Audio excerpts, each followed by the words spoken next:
It's great to have you here. It's been a great month here at KDD. You might say I'm a super fan of what we've been talking about this month, and that's kindness.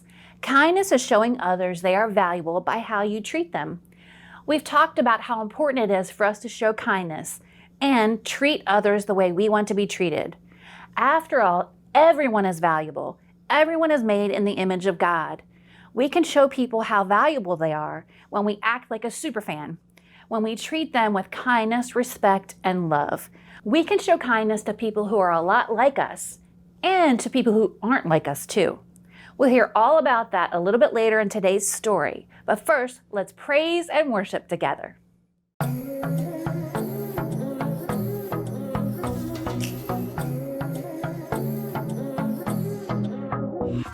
Got a rhythm in my heart and in my soul. Got a reason for this joy I can't control. I wanna sing, I wanna dance, and give everyone a chance to hear about this endless love I know.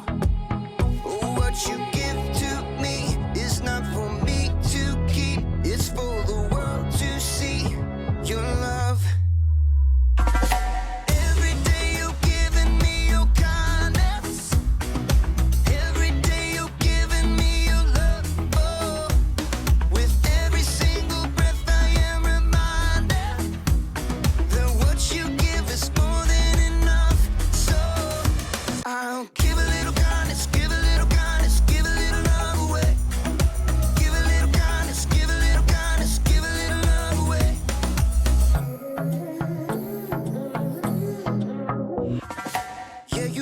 Shine, you make me glow.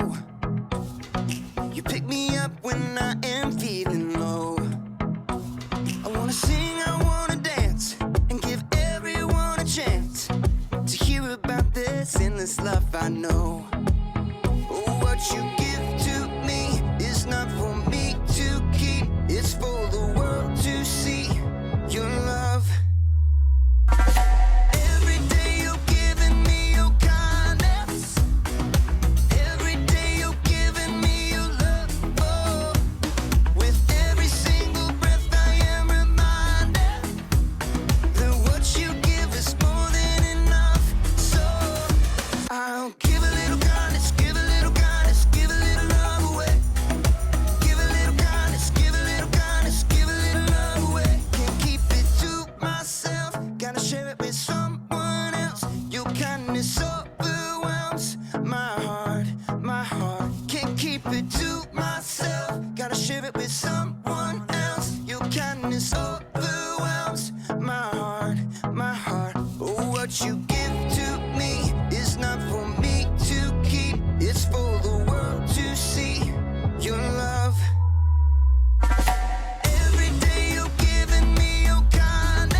The Bible. It's 66 books of history, stories, letters, and poetry that fit together to form God's one big story.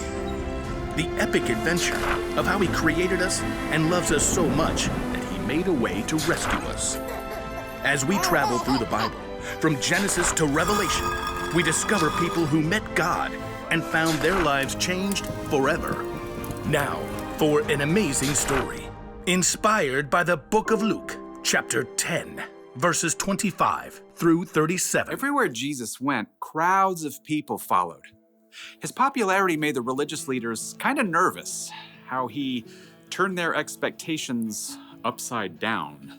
What is he up to anyway? So they began to look for ways to trip him up. One day, a law expert saw his chance to test Jesus. Teacher, What must I do to inherit eternal life? Jesus turned the question right back on the law expert. What is written in the law?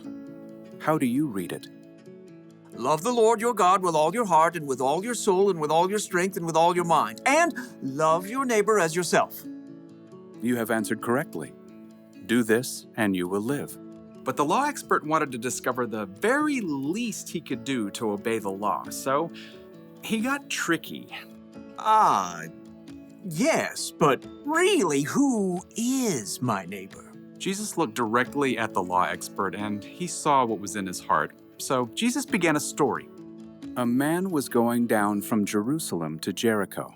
Now, if Jesus were to tell this story today, it might go something like this. There's a man that we'll call Ben, who needed to travel from Jerusalem to Jericho. It was a lonely, rugged road, but he was well prepared. Got my water skin, got my quail jerky, got my snake repellent, got my large number of clinking gold coins. Stick 'em up! Uh-oh, forgot my mace. A band of robbers attacked Ben.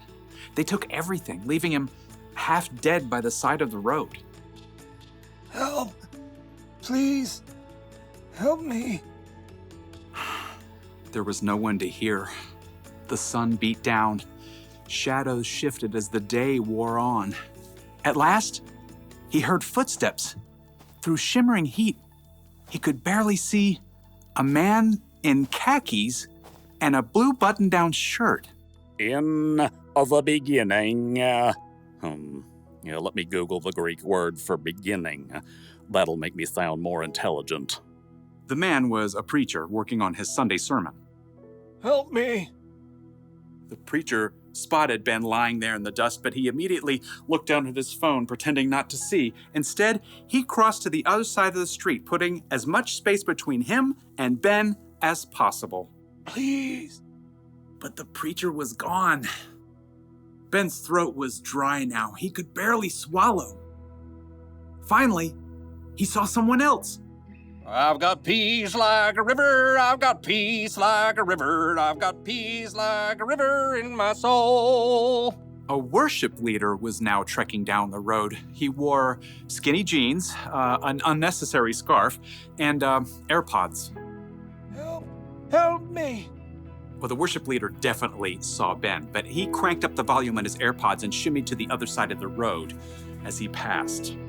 I've got peace like a river, I've got peace like a river, I'm gonna run away. As the man's voice faded away, Ben was left in despair. Shadows lengthened as evening approached. Once again, Ben heard someone coming. Turning his head, he could just barely make out a donkey. Perhaps he could tell from the way the person was dressed that this person wasn't a Jew. He was a Samaritan. Oh no. Jews and Samaritans were enemies. Even though the two groups were related, there was a history of bitter conflict between them, and the Samaritans worshiped God in a different way than the Jews did. Long story short, a Samaritan would have been the last person Ben would have wished to find him. What's that by the road? Instead of ignoring Ben, though, the Samaritan man slowed down and got off his donkey. Oh no, who did this? The Samaritan quickly rummaged for supplies in his bag. Here, have some water. Those are nasty gashes. I've got oil and wine to clean them out. The Samaritan bandaged Ben's wounds and hefted him onto his own donkey. Steady, steady. Hey, wrap your arms around his neck, like this. By the time darkness fell, the Samaritan brought Ben to an inn where the injured man could recover. Thank you. Thank you. In the morning, the Samaritan gave the innkeeper some money. Please, take care of this man. I'll return and pay you back for any extra expenses. Goodbye. Thank you. When Jesus finished the story, no one said a word. He looked directly at the law expert. Which of these three do you think was a neighbor to the man who fell into the hands of robbers? The law expert fidgeted. To admit that the Samaritan had acted as a true neighbor was to say that everyone is a neighbor, no matter how different they may be. I suppose in this case, one would have to say the man who had mercy on him. Go and do likewise. Jesus' story was clear. Love your neighbor as yourself isn't limited to just the people in your neighborhood. Your neighbor means anyone who needs you to show them God's love.